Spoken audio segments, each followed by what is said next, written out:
মানে নাম্বার 3 হলো 3 mills a day.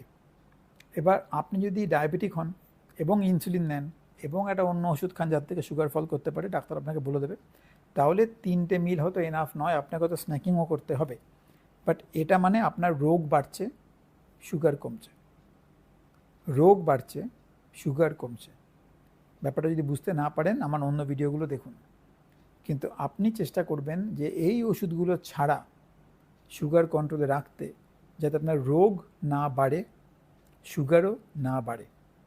সুতরাং ইনসুলিন যে নিচ্ছেন সে নিজের কোনো উপকার করছেন না, নিজের উপকার করার জন্য লাইফস্টাইল চেঞ্জগুলো করুন।